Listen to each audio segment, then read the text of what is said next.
We have a city attorney, Mr. Falk.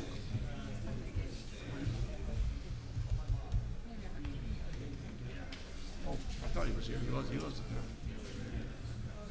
It's Sue. Well, he wasn't. Maybe we ran him off. Let me ask you a question. We have a minimum setback. Do we have a maximum setback? I don't remember it now. Last time I did. I'm just gonna look at, to me, There was some setback in 4 feet. I don't know we had a maximum setback. if I have crossed, Minimum. 50? Yeah, minimum on all sides. Well, the sides of the back are right. Is that Yeah, what yeah, Karen but there's a said? minimum all the way. There's no maximum anywhere. I know. I mean, if your yard's 1,000 feet long, Yeah, your setbacks, you know, yeah. 980. Did you read this letter? Right. It's right on top. This is it. The package. Oh, no. Okay. Yeah. Oh, no.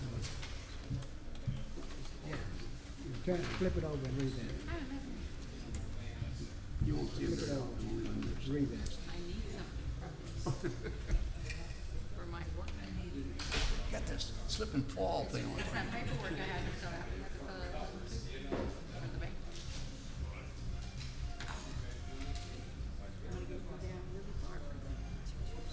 Keep the check.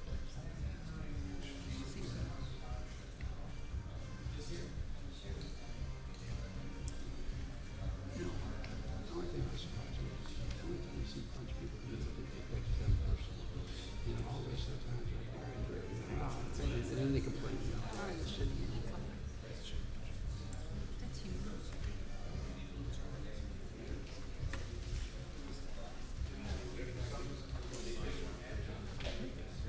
So you finally did it, huh, Mr. Bruce? Congratulations. Good, how you doing? I'm doing all right.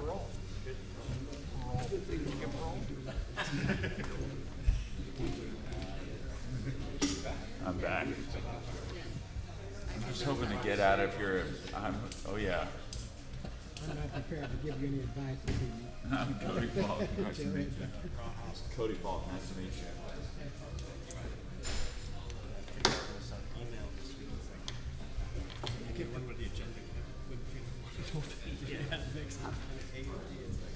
Yeah, I just came and fixed it up. I tried one. You'll get over it Just if look you have through to it, find pretty much like, legal. Pick it up on the.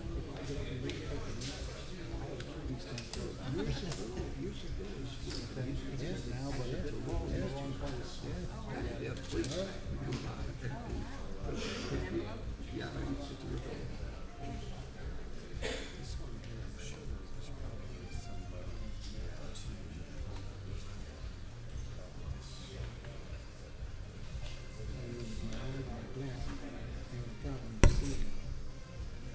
It's not your glasses.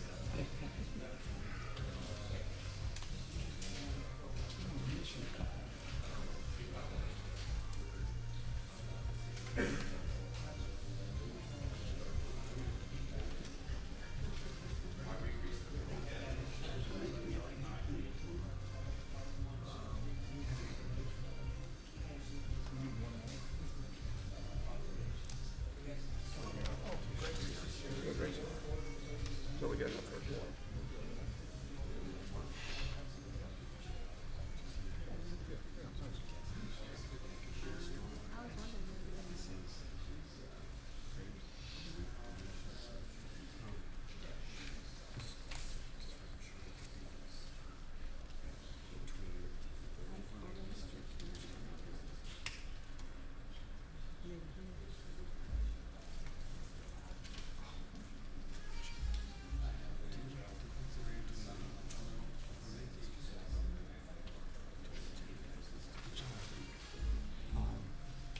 Ron Knight. Ron Knight. Yeah. That's a good question. Probably here somewhere. I tell you what, we got a couple of That's a real good question. Also, like this one, the economic development, and extension agreement.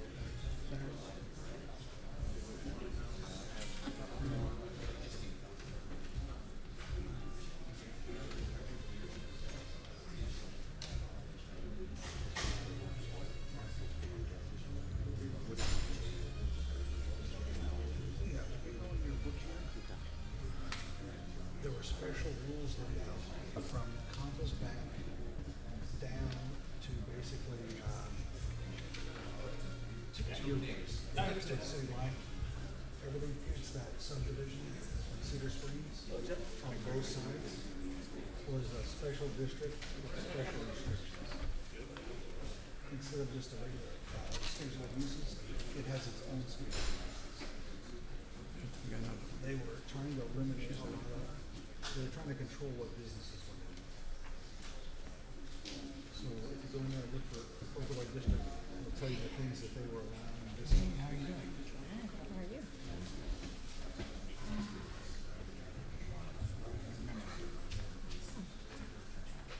Hi, I'm Sandra. Hi, nice to meet you.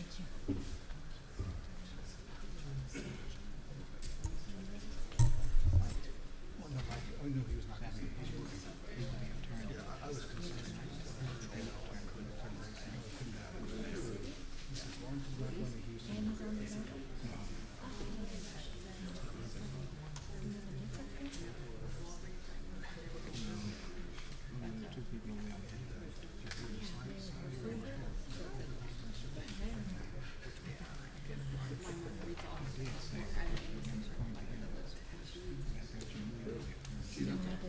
Gives me Keeps you on. a breakdown of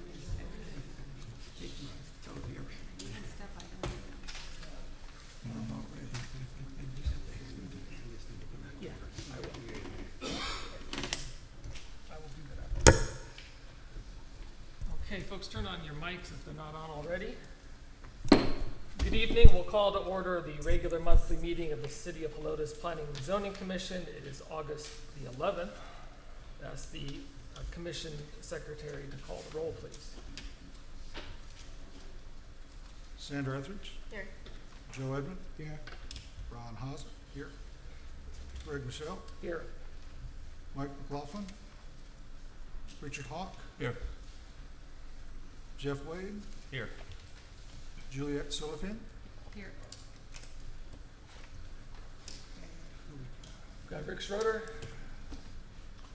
Cody Black, City Attorney Alex Blue from council. Anybody else from council here tonight? Okay. We're glad to see everybody here tonight. We have several public hearings to begin our evening. I'd like to remind folks at the outset that in the public hearing portion, citizens are limited to 3 minutes for their presentation. And when you come up to the microphone, if you would please identify yourself and give your address. I will call names for the folks who have signed up, and apologies if I misspeak or misstate your name. Please remember that this is not a time for conversation with the commission in terms of answering questions. It's for us to hear your views about the particular items. Ask kindly that you keep your remarks civil and appropriate and directed to us. And that if you have a cell phone, if you'd kindly switch it to silent for the benefit of everybody here. So we will start tonight with a public hearing to give all interested persons the right to appear and be heard on a request by Rodney and Priscilla Wilkinson to replat property within the Helotes Park Estates subdivision, Unit 11B, located at 14703 Cross XD Trail, Helotes. We'll open this public hearing at 7:04. And I will call the first name that I have here, which is Guy Burnett. And remember, please, 3 minutes for your presentation. Dr. Michelle, Commission members, thank you. I am Guy Burnett. I live at 14702 Cross XD, which is across the street from Lot 7. Plats determine the number of lots, the lot size, and the spacing of homes in a subdivision, the size of the front yards and the side yards and the back yards. Plats establish the basic character of neighborhoods. lots in existing subdivisions are rarely replatted. Tonight, I want to point out two sections of the Helotes and Texas Local Government Code which apply to this application to replat. First, in the subdivision section of the code, and we've given you a handout, and this is on page 7. There are two options for replatting. One is with vacating the previous plat, and the other is without vacating the previous plat. When vacating a plat, when any of the lots in the plat have been sold, it requires the signatures of all the property owners in the affected plat. The owners in this application were made aware of this option first. Replatting without vacating the previous plat, which this owner is attempting, may occur without lot owner signatures, so long as it complies with a condition. And that condition is that the replat does not attempt to alter, amend, or remove any covenants or restrictions. Sections 78-73, 78-74 together are the rules for replatting within an existing subdivision. Pages 12 and 13 of the handout are copies from the deed restrictions. They have not expired. Second, Chapter 98 in the zoning ordinance of the Helotes Code, 98-62, single-family residential district R1, area regulations, and I quote, front yard setback. A front yard setback shall be a minimum of 40 feet, except in areas platted where setback minimums are established prior to the effective date of this chapter. Unit 11 was platted in 1976 and is zoned R1. This replat application violates the zoning ordinance. The Wilkinsons purchased lot number 7 in May. They don't want to build their home where the plat designates. They want to build 80 feet in front of the platted setback. Lot number 7, and there's a picture, is 1.238 acres. It's one of the largest lots in Helotes Park Estates. There are more than 7/10 of an acre remaining within the 120-foot setback. With the replat, their house will be in the front yards of both Rhett Bittner and Melody and John Cooper on either side. With the replat, the 3 types of detached accessory buildings may be all built in front of the setback and within 5 feet of the side property line. You are all familiar with that. We were granted a temporary restraining order on July 23rd. And after a hearing at the Bexar County Courthouse last Wednesday, a temporary injunction based on the deed restrictions is now in place preventing the Wilkinsons from building in front of the 120-foot setback until a trial is set at some future date. Please consider the petition and the protest. Please consider the applicable ordinances. And please respect the plat and deed restrictions of our subdivision. Thank you. Mr. Burnett, did you put your address on the record for us? I don't actually recall. 14702 Cross XD Trail. Thank you. Martha Burnett. And the slides are a little bit backwards. I was supposed to go first, so if you start on page 1. Good evening and thanks for your time. I presume you're at the same address, right? My name is Martha Burnett and I live at 14702 Cross XD Trail, across the street from the line in question. My husband Guy and I bought a house down on Bar X in 1978, sold that, and then purchased the lot and built our present home in 1990.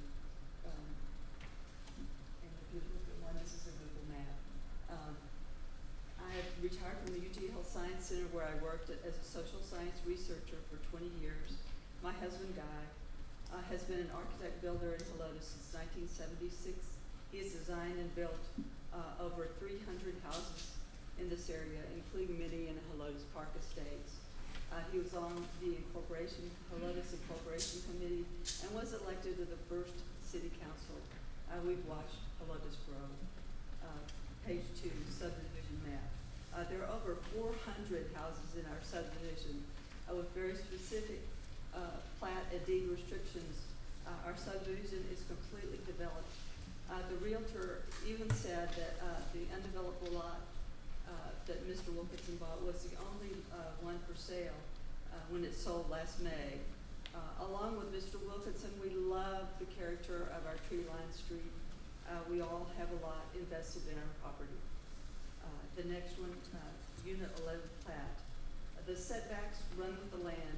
Even on our short street, they vary from 30 feet, you can see, to 80 feet, to 120 feet for the last 5 lots. Houses are built on 4 of the 5 of those lots using the 120-foot setback.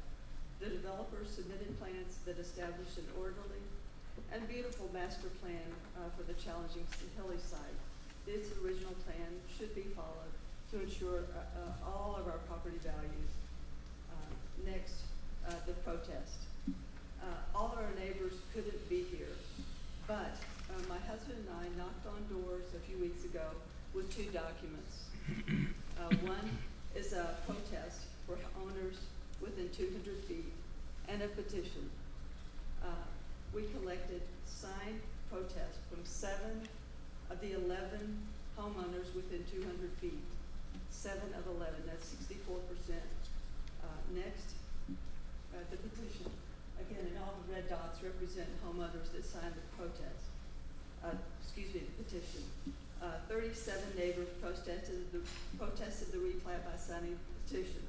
All 9 homeowners on our street signed, plus others. Copies of these documents have been given to the city. In conclusion, the next one is the picture of the street view across the street, which is number 6, page number 6. In conclusion, you guys have spent hours talking about restrictions on signs and outbuildings. This issue concerns placement of an entire house, not signs or outbuildings, on a lot with the plat that was with plat and deed restrictions that were on signed in 1967 with a front setback of 120 feet. The owner wants to move the house 80 feet forward. This issue is equally as important as the size and placement of the sign or outbuilding. We welcome this family to our neighborhood. They should follow the same rules as everyone else. Thank you. John Cooper.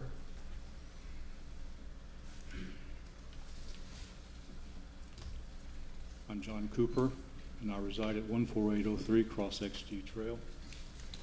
I'll try not to be redundant, skip down through some of this so you don't hear it twice. Some houses in the area where we live are on cliffs, which make it impossible to comply with building houses without having some leeway in the way they do it. However, I don't feel it's that way with the property next door. It's basically not exactly, but basically the same terrain as what my house is built on, and my house complies. It seems that no conditions exist that would prevent building a home within the code and deed restrictions of our subdivision.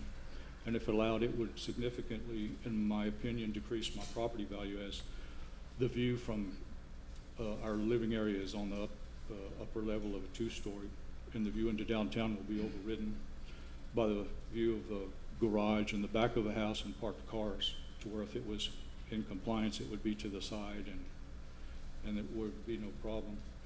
So basically, we're just asking for the current setbacks to be upheld as they were designed, and to keep things that would disrupt the harmony of the neighborhood from occurring. And I'll close with that. Thank you. Thank you.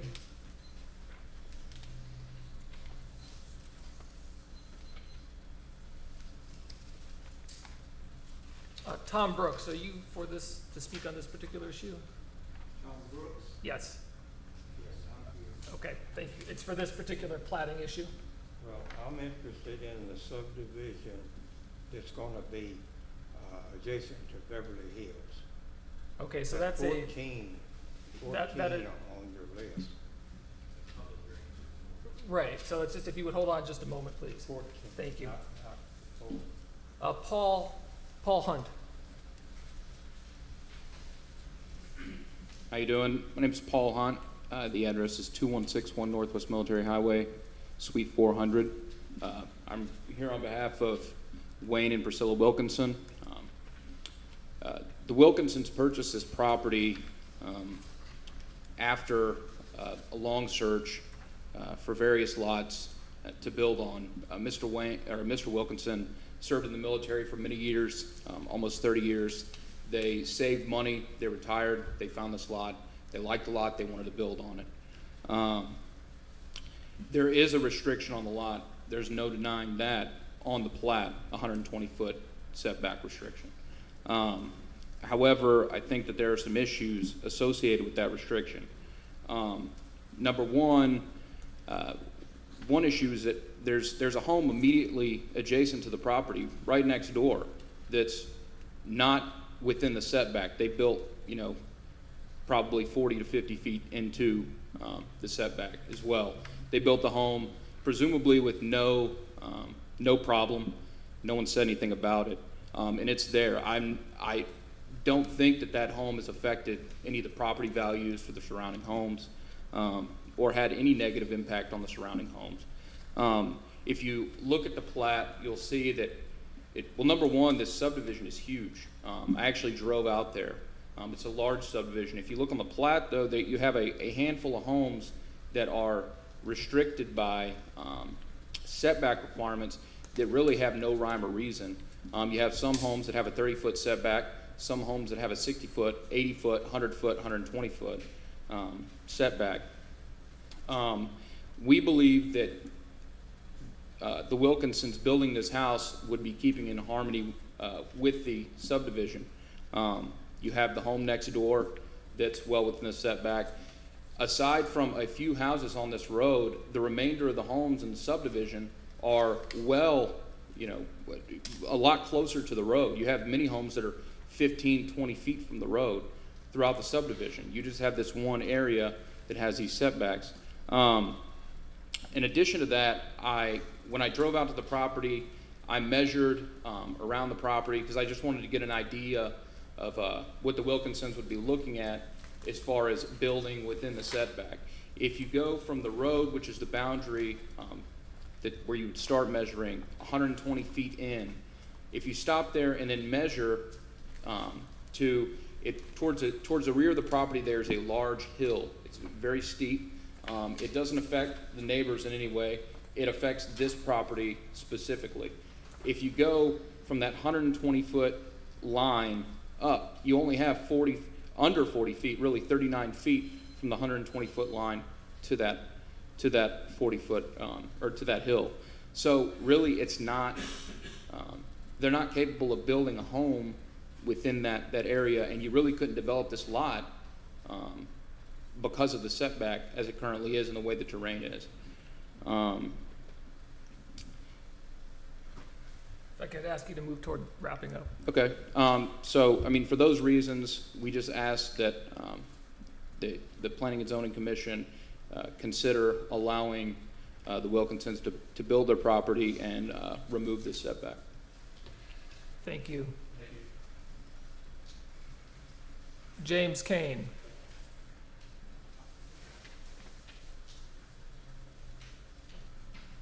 My name is James Kane. I live at 14604 Cross XD Trail. I'm catacornered across from the property in question. I live straight across the street from the property that was built not to the plant. And since that was brought up, I will address that. I've been there since '89. I was there when that house was built. That house was built by Dr. De Jesus. Now, why the variance was given, I'm not real sure, but they had a special needs child, which was very difficult for him to transverse. So if had they built back to the platted property, it would have been very much a hardship for them. And I suspect, I can't tell you for sure, but I suspect that there was a granted hardship given to them so the plat could be vacated. Now, my wife and I both oppose this. I get to follow lawyers, so that's real good. I appreciate that. I'm 72 years old, and I'm an old man, and I'm grumpy, and I like things to be normal. I don't want an anomaly to be developed in our neighborhood where instead of having nice trees and flora, we end up having a house. I don't want to walk the streets when I'm walking my dog and hear a bathroom being flushed. I don't want a house, and the lawyer mentioned, and I'm a retired engineer, by the way, and the incline that he's talking about, since I understand they're only building a single-story house, there's not going to be a big problem with a slab going in that incline. That incline goes from about 20 degrees to 30 degrees, so it's not an impossible incline to work with. And that's all I have to say. Just be sure that you understand that we would like our property in our street to be a normal street and be built to the plat. Thank you. Thank you. Were there others here to speak to that particular issue tonight? Okay, we're going to close the public hearing at 7:20. We're going to move to item number 4, which is a public hearing to give all interested persons the right to appear and be heard on a request by 4GB-1 LLC for a change in zoning from pre-development district to single-family residential district, R1, pursuant to ordinance number 560, chapter 380, economic development and annexation agreement for approximately 122 acres of land known as Brycewood subdivision and generally located on Galm Road, San Antonio 78254. We'll open the public hearing at 7:20. I remind you that you have 3 minutes, and please, when I call you up, if you put your address on record. Tom Brooks. I'm Tom Brooks. I live at 10930 Paloma Drive. That street is where lot 236127 exit. And they are using that street now. And my question is, are they planning on running this subdivision through Paloma Drive or any other street in Helotes Park Estates? The reason that I'm concerned, it's difficult now to get out of Helotes Park Estates. The traffic backs up on 1560 to Brown Road to the light, and they're solid going north on 1560. And then you have the traffic going south on 1560 that almost never ceases. So even if people over on the waiting at the light want to let you in, you can't get in because the traffic, as soon as it stops coming from Helotes, it starts coming in off of Brown Road. Now, my only concern is that is there plans to route any of that traffic through Beverly Hills subdivision? If it's not, well, I'm ready to go home. Chair, can I respond to that? Yes, you may, please. Go ahead, I Rick. have a feeling that other individuals here are concerned about the same issue.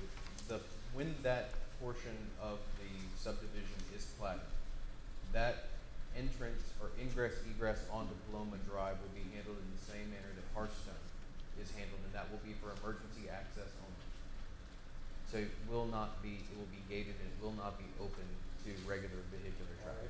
At the present time, they have a gate that you have to know the combination to or have a clicker. Is that still going to be there, or are they going to open that up where anybody could drive through it? No, it will be an emergency access gate with a lockbox or a knock box, as the fire department. It'll be the same way. It'll be They'll have to know it'll the be code. it'll be handled in the same manner, and the fire. So it's essentially for the fire department. Okay. I'll rest my case. I hope you'll stay there. Or not. Chad Fight.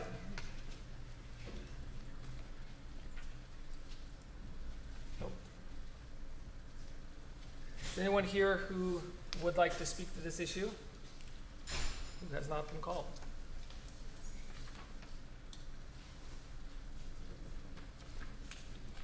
Hi, my name's April Getches, and I live at 11441 Beverly Hills. And based on what you just said, I mean, I'm okay with the emergency only entrance, but I guess what was concerning, and I think just to put my mind at ease, is the flyer that we received in our mailbox that had a bunch of questions relating to, you know, that made it sound like it wasn't an emergency entrance or exit only from the Brycewood subdivision. So I guess I just want to be very clear and understand that that is the only intent, and that later, a year from now, once that security gate is put there, that there won't be the gate won't be opened, right, to be an access through the Beverly Hills subdivision from the new Brycewood subdivision.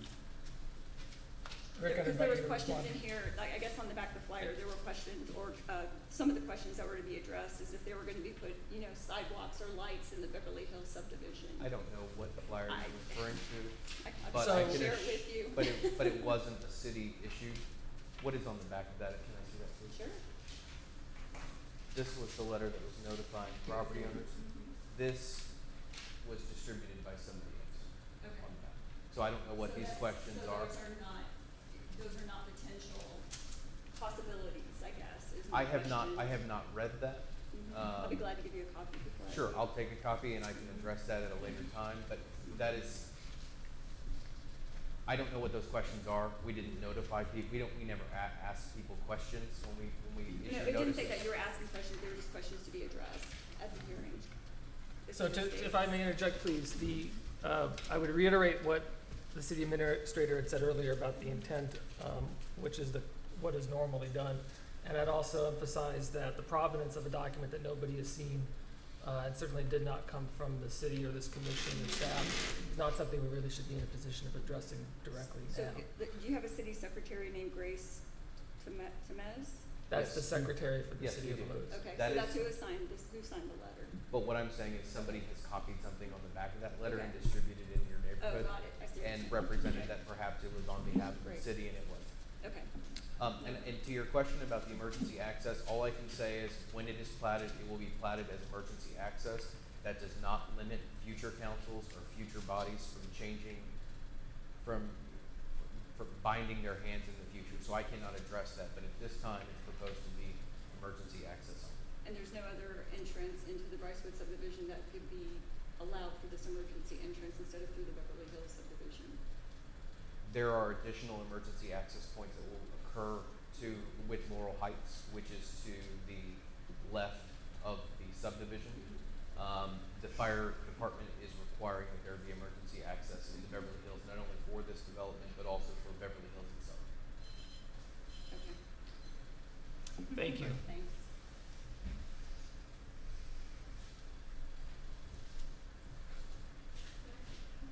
Yes, if you would. That's all right. Please, if you would introduce yourself and put your address on the record. And we do want to try to avoid extended exchanges like this, but understand for informational reasons, especially for unknown documents. that's My name is important. Rachel Price. I live at 11510 Sunset Boulevard. And this directly impacts me because the plat goes right up to my back fence. And my concern was obviously the alternate entrance Right. because my quiet street would become a major thoroughfare, and that's what I didn't want. So I'm happy to hear that. The other thing I was concerned with was the size of the lots of these homes that are being built. They're like very small in comparison to our entire neighborhood. And right now I'm used to looking at like a green belt behind my house, and my concern is I will now have 5 or 6 homes lined up behind my back fence in the place of what I'm used to seeing is green belt. So that was kind of disturbing because if it looks anything like the subdivision that's next to where they're planning to build, I don't know if y'all have even looked at those, but they're very small lots and very close together. So that was a concern. I didn't know if that's any control or anything we can do about the size of what's put in there or not. So that was my other concern, because I have looked at the homes that are in that subdivision that's already there, and they're very small. So I don't know if anybody has anything they can say about that or not. I think we won't respond at this time about that, but thank you for expressing that. Okay, view. and I was wondering if there were gonna be any kind of green belt behind between Beverly Hills and this subdivision at all?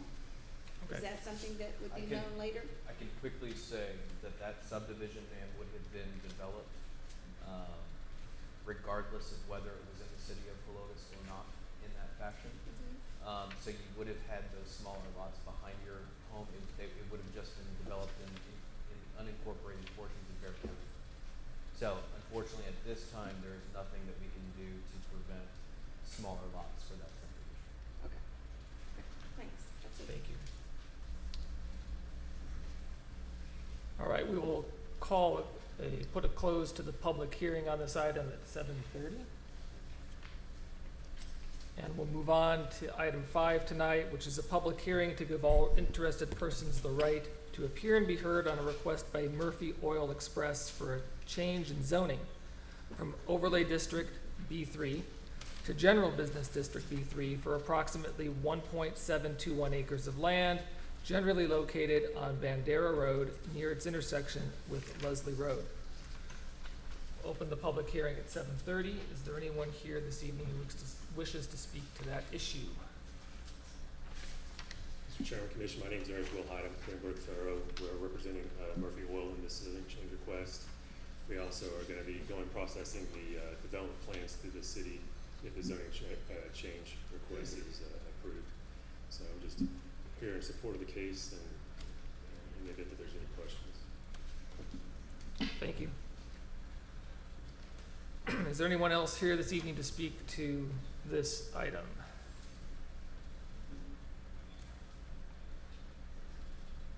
Okay, we will close the public hearing at 7:31. Move to item 6 tonight, which is citizens to be heard. I did not receive any other items for which people wish to be heard, so I assume there aren't any. And we'll turn to item number 7, 8, and 9. This is the consent agenda. The normal protocol here is that these items would be treated in one motion and would be voted upon. However, if a commissioner wishes to pull one of these items out of the consent agenda to permit for individual discussion on it, that is permitted. So I would give any commissioner the opportunity to do that now, or to make a motion regarding items 7, 8, and 9. And these are approval of the minutes of the regular meeting of the Planning and Zoning Commission from July 7, 2015, approval of a preliminary and final plat pursuant to Chapter 78 Subdivisions, Article 2, Division 2, plat procedures for 22.96 acres of land located generally on Whipplewell Way in Helotes. And third, approval of a request by 4GB-1 LLC for a change in zoning from pre-development district to single-family residential district pursuant to ordinance number 560, chapter 380, economic development and annexation agreement for approximately 122.286 acres of land known as the Brycewood subdivision, generally located on Gollum Road. Those are the 3 items. And before we proceed, Rick, if I could just ask for one clarification on item number 9. This is a recommendation from this body. It still goes to City Council. Is that correct? Both 8 and 9. Both 8 and 9. Okay, thank you. So at this time, unless someone wishes to pull an item, we can have a motion that covers 7, 8, and 9. Mr. Chairman, Yes. I will make a motion on that. I move that the minutes be approved as presented. I move that item 8 and 9, do I need to cover all the words in it? I think you can say it in one motion. You don't have to read each one back. Okay. Be presented to the City Council for approval. Both preliminary and final plats, item 8 Right. and item 9. Is there a second to the motion? I'll second it. So the motion is to approve the consent agenda, items 7, 8, and 9, which include the approval of minutes and the recommendation of approval of items 8 and 9. Is there discussion about this? As a consent agenda, I guess you wouldn't normally have a discussion. So all in favor of approving the consent agenda, please signal aye. Aye. Opposed? So the consent agenda is approved. And I would just point out for those here interested in items 8 and 9, these will be before City Council. Rick, will that be this week? It'll be Thursday evening, the 13th. And so if you're interested in those items, City Council will be acting on them for final determination on Thursday evening. All right. ahead to item number 10. Item 10 is discussion and action on a request by Rodney and Priscilla Wilkinson to replat property within Helotes Park Estates subdivision, Unit 11B, located at 14703 Cross XD Trail, Helotes. And we can open this up for discussion of the commission. And we have the city administrator and city attorney here should there be questions, as well as representatives of the landowner. So I open it up. We don't need a formal motion at this point, but if there are comments or questions to get us going. I have a quick question for the last gentleman that talked. I'm sorry, I don't remember your name. How far back is your property built? 120 feet. Oh, it is? Then what was the consideration? Well, my property, I had two choices in my house, either 120 feet, which is a hill but still somewhat level, or right up against the, I can show a picture of my driveway.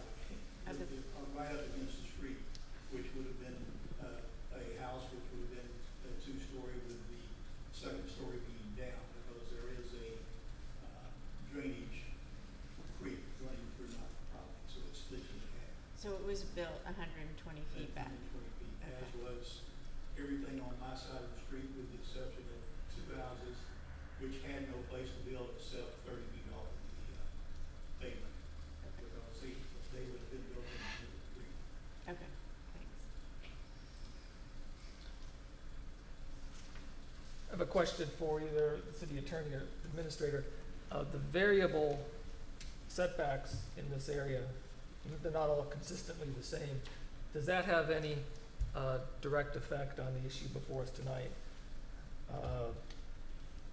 Whatever mechanism by which some ended up at 100 or 120. Cody Falk for the record. Based on not reviewing the every single platted property in the neighborhood, I think as far as the variance in how each one of them, the setback lines are created in the original plat, that has something to do with the original developer and how those were laid out. What I can attest to is that I know that around the corner, the other platted properties have a setback line of 40 feet. So it is a varying layout. As far as it goes with regards to consideration by this body, it doesn't have any effect on it. Other points of discussion or comment or question? I have a question Jeff. on the property immediately next to them, where they did build in front of the offset. Was there actually a variance that was approved? No, there was not a variance that was approved for that property by the city. A building permit was issued for that home in 1994, however. And that's when it was originally built? The home was built in 1994, or the permit was issued in 94.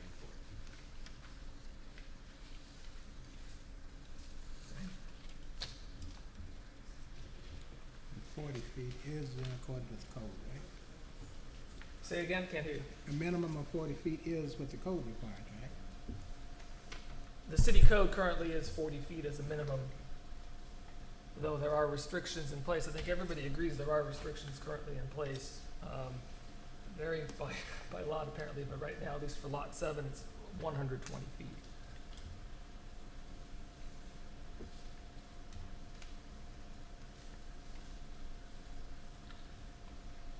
I have a question. Okay, hold on a second. Julie, go ahead. I haven't heard or seen anything that, I guess to know why can't they do the 120? But, apparently there was something in this permit that allowed them, this other house to be built within the 120 at 90? Is that? The permit that was issued in 1994 was, there were no stipulations or discussion by any committee or council as to why that home is encroaching within the 100 and, I believe, the 100-foot setback onto that property. The home was simply permitted by the city, possibly in error in 1990. But as far as we can tell, and again, I'm not really good at maps, there's no reason why they can't build at the 120. There's nothing, they're not gonna go down or whatever. Mr. Fall, I'm sorry, Mr. Hunt. If you wouldn't mind just responding to that as representing. Yeah, I think that kind of plays into what we were talking about earlier with regard to where the 120-foot line begins, where that hill begins. With all due respect to what this individual said, I don't think that it's feasible to build the home that they've designed in that property. You would have a 40-foot, area there that you could build in. It's actually 39 feet that you could build in. And if you did that, number one, there's no way the current design of the home would ever work. On top of that, there would be absolutely zero backyard. They can't build the current home that they plan to build on that hill. It's just not feasible. Didn't the next door neighbor do it? Yes, I'd like to answer that. The next door neighbor. This isn't the discussion portion of the meeting, so we're asking questions when we have questions to ask, so please be respectful of the process. Didn't their next door neighbor build on the hill? Their next door neighbor built a completely different home, and the landscape and the topography is completely different next door. It's not the same hill. And so it's a different topography depending on the lot. If you go walk the property or see the property, you can tell that it's a different, it's not the same. It looks different. I'm sorry. John, I need to ask you to not. I know, but he's been allowed to speak towards it. John, excuse me. We need to keep.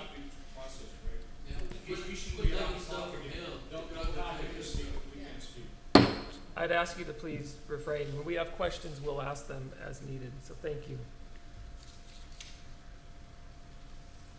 I'd like to ask Mr. Falk, if you could help and ensure that the commission understands 7874 of the code, which is the section that is at issue this evening. So just, and I think it was recited by one of the speakers earlier, but I mean, I can just kind of go over it briefly with you all, and it mirrors the local government code requirements almost verbatim. But if section 7874, which is what the applicant is falling under, is a subdivision or a portion thereof can be replatted without vacating the immediate previous plat. There's basically three major requirements that need to be looked at. First is that it needs to be signed and acknowledged by the owners of the particular properties, just the single property that's being replatted. There's no specific requirement that all of the surrounding neighbors be sign off. And then second, that the replat does not attempt to alter, amend, or remove any covenants or restrictions. Third, the replat must be reviewed by the Planning and Zoning Commission, which is here today, and approved by the City Council after a public hearing in relation thereto, at which interested parties and citizens shall have an opportunity to be heard. And that's what we had earlier with regards to the public hearing. Those are fairly straightforward, very straight language. There's obviously some leeway and authority and in the P&Z and City Council as to their approval. Okay. So I'm prepared to answer any questions on that. I would kind of keep in mind that there are certain things that I can advise you of in open session, certain things I can advise you in closed. But these are, as you indicated, these are requirements that must be met in order to proceed with the replat. That's correct. And those requirements are necessary not only under the city's code, but also under state statute. Okay. And as all have acknowledged, there is existing restrictions And on the property, there, including the 120 setback. And that has been brought to the attention of the city and also to the P&Z board and legal counsel that there are current restrictions on file, and currently the platted restrictions state a 120-foot setback on this specific tract. Are there further comments or questions or issues that the commission would like to discuss? Or if not, we can have a motion. Chairman? Yes, Ron? Now, what legs does a covenant have over the, So, This is one of the yeah, questions. yeah. So I, as far as advising you all as to the legal effects of certain things, I think, it would be prevalent for us to enter into executive session on that. Generally speaking, I can discuss it, but as to, with regards to this specific one, I'd like to go into executive session, if you all want. Yeah. Prefer to keep this an open session. Okay. I remind folks that this is a recommending item tonight, correct? Sure. Before It council. is totally a recommendation to the city council as to whether to approve or disapprove. It's not a rubber stamp by any means. So I just want to make it clear, this request for a replat does attempt to alter their covenants, correct? That is a position, and that's something that I think from a legal standpoint, that we'd like to advise you all and the city council as to that, as to our opinion on that. And I think that would be something that's a little more better suited for executive session.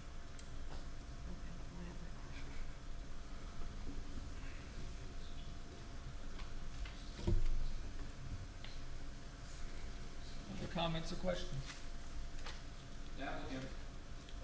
Ms. Dill, thank you. Mr. Hunt, pardon me.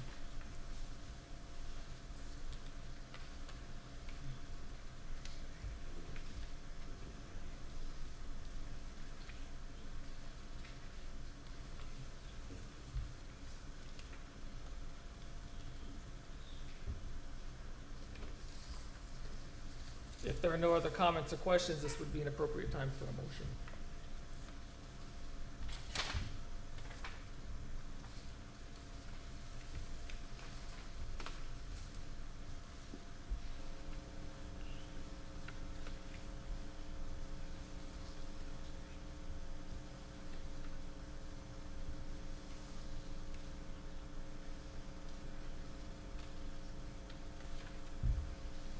I'll make a motion to, not approve the request by Rodney and Priscilla Wilkinson to replat the property within Hillos Park Estates subdivision, Unit 11B, located at 14703 Cross XD Trail, Lotus, Texas. second? Richard seconds it. The motion is to not approve, to disapprove, or, excuse me, recommend disapproval of the request. Discussion of the item, if anything further, Jeff or Richard or anyone else. So the motion is to disapprove the request, to recommend disapproval of the request by Rodney and Priscilla Wilkinson to replat property within Helotes Park Estates subdivision, Unit 11B, 14703 Cross XD Trail. All in favor of the motion to recommend disapproval, signal aye. Aye. All opposed? Any abstentions? So the motion to recommend disapproval is approved. And this item will be before City Council August 13th, correct? So this Thursday evening. We're going to turn to item 11.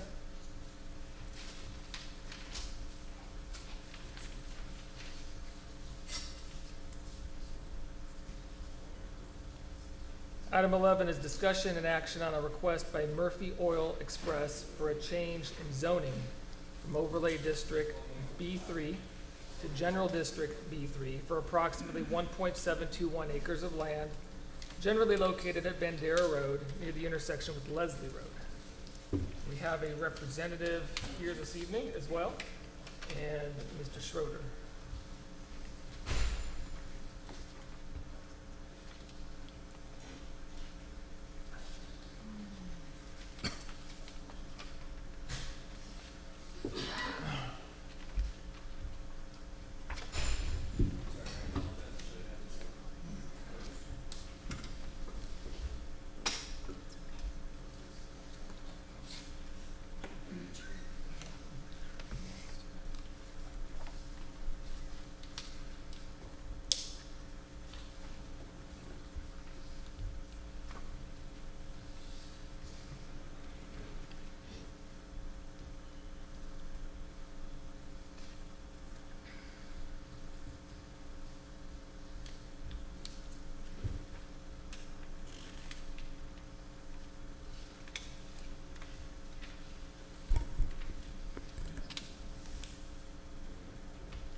Good evening.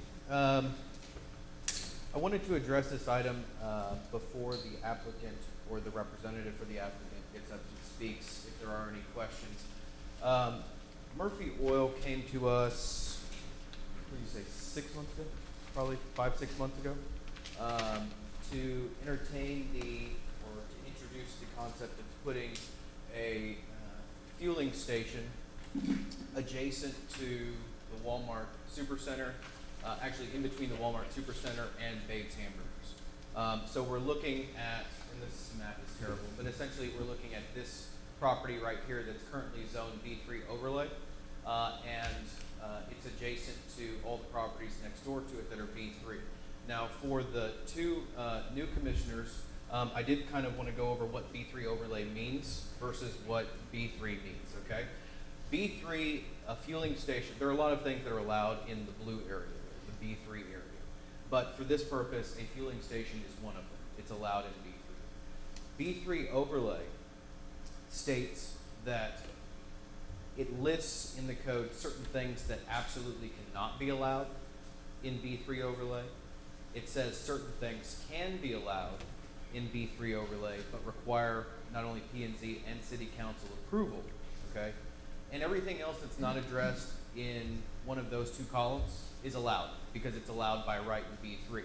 So it essentially takes B3 base zoning and it adds an overlay on top of it that adds additional stipulations to it. So that's why we're here today. The applicant is wishing to put in a fueling station on that facility, but a rezoning is required to remove B3 overlay because it does not allow a fueling station on that property, okay?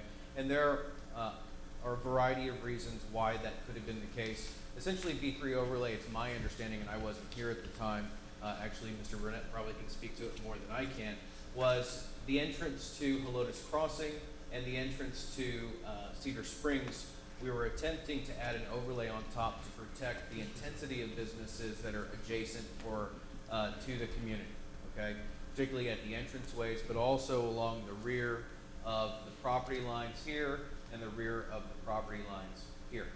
I can tell you that it's staff's position when we meet with the development community that anything, if you noticed, we have never come here recommending approval of removal of B3 overlay that's actually adjacent to a rear fence line in either Cedar Springs or Helotes Crossing.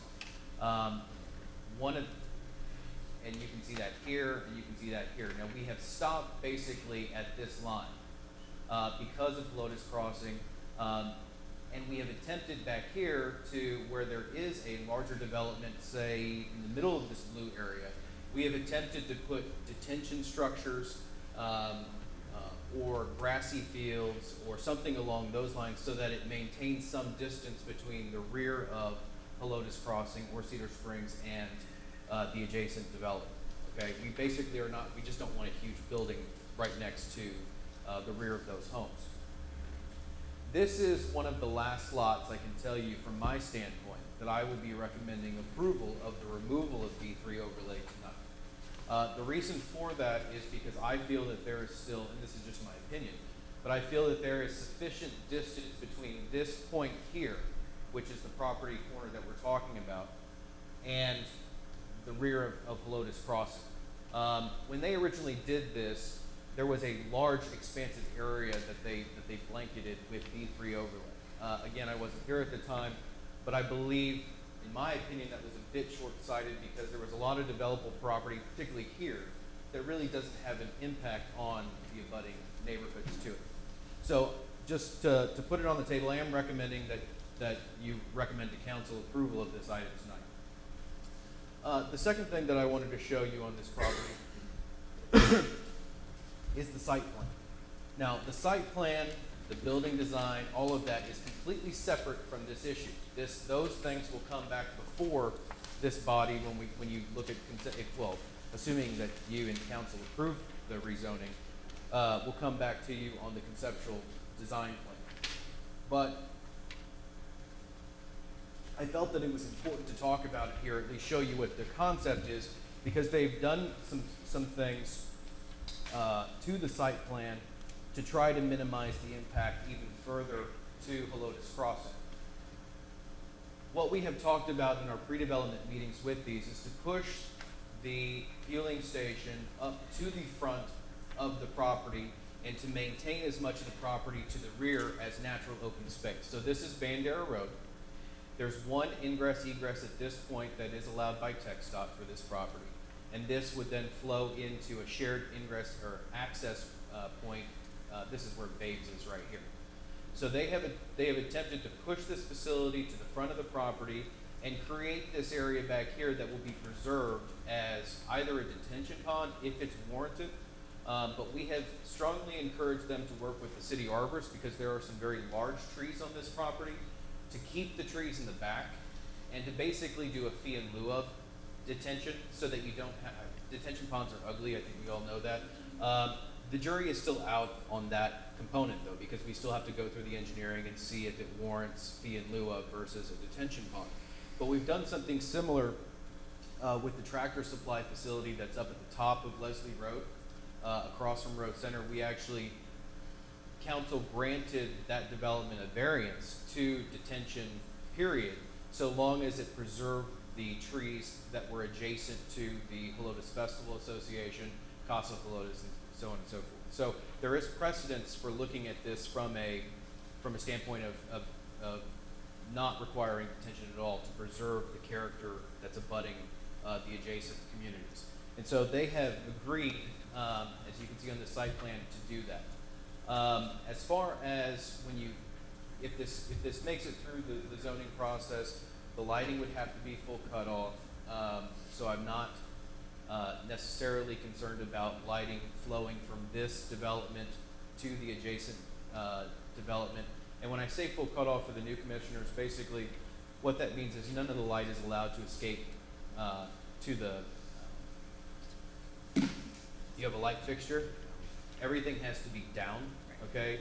That's the basic gist of what full cutoff means.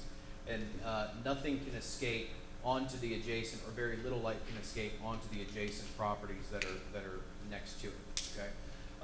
So we'll have to comply with the rest of our design standards, which this likely will have to be rock or some sort of stucco,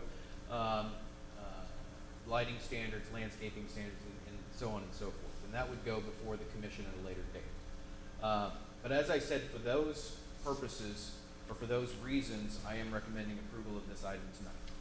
Are there any Would you questions? go back, while we talk about it, would you go back to the map if that's all right? Is that all right? I just had a quick question. So this side is Babes. I just want to verify. This side's Babes. What's the other side? No. The driveway? No, this site is the proposed site plan for the fueling Right. I'm station. asking what is on each side Oh, of this okay. property, front, both sides, and then the back. This is Walmart. Walmart. Okay. These boxes right here are, Detention. no, they're not detention, they're filtration ponds Got that is required by TCEQ. And then this Babes. property is the Babes and retail shopping center where And then- Babes is located. And then behind them is just Behind them is field. Babes Lane. Right. Yeah. So we're Behind them is actually where the large detention facility that currently manages all the water from the Walmart development goes into. were letters sent to, or any homes within 200 feet of this? Yes, letters were sent Okay. to 200 feet per state. And Babes and everybody else? Yes. Okay. We received one response back, as I recall, Yes. opposing it. There was only a single response. And where is that? We don't have it in our packet? It was